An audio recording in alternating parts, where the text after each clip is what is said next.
Right, where were we then? Try again. Chapter 3.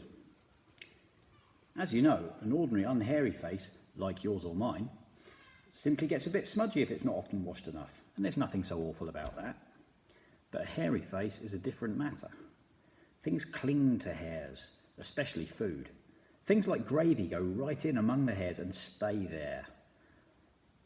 You and I can wipe our smooth faces with a flannel, and we quickly look more or less all right again, but the hairy man cannot do that. We can also, if we're careful, eat our meals without spreading food all over our faces, but not so the hairy man. Watch carefully next time you see a hairy man eating his lunch, and you will notice that even if he opens his mouth very wide, it is impossible for him to get a spoonful of beef stew or ice cream and chocolate sauce into it without leaving some of it on the hairs. Mr. Twit didn't even bother to open his mouth wide when he ate. As a result, and because he never washed, there were always hundreds of bits of old breakfasts and lunches and suppers sticking to the hairs around his face. They weren't big bits, mind you, because he used to wipe those off with the back of his hand or on his sleeve while he was eating. But if you looked closely, not that you'd ever want to, you would see tiny little specks of dried up scrambled eggs stuck to the hairs, and spinach, and tomato ketchup, and fish fingers, and minced chicken livers, and all the other disgusting things Mr. Twit liked to eat. If you look closer still, hold your noses, ladies and gentlemen. Ooh. If you peered deep into the moustachy bristles sticking out over his upper lip, you'd probably see much larger objects that had escaped the wipe of his hand, things that had been there for months and months, like a piece of maggoty green cheese or a mouldy old cornflake or even the slimy tail of a tinned sardine. Because of all this, Mr. Twit never really went hungry. By sticking out his tongue and curling it sideways to explore the hairy jungle around his mouth, he was always able to find a tasty morsel here and there to nibble on.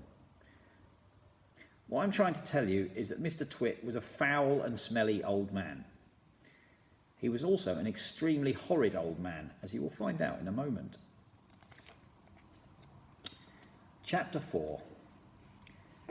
Mrs. Twit was no better than her husband. She did not, of course, have a hairy face.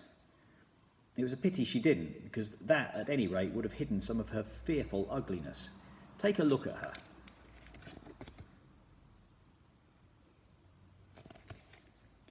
Have you ever seen a woman with an uglier face than that? I doubt it. But the funny thing is that Mrs. Twit wasn't born ugly. She'd had quite a nice face when she was young. The ugliness had grown upon her year by year as she got older. Why would that happen? I'll tell you why. If a person has ugly thoughts, it begins to show on the face. And when that person has ugly thoughts every day, every week, every year, the face gets uglier and uglier until you can hardly stand to look at it.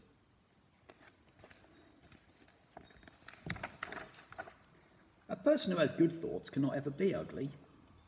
You can have a wonky nose and a crooked mouth and a double chin and stick out teeth, but if you have good thoughts, they will shine out of your face like sunbeams and you will always look lovely.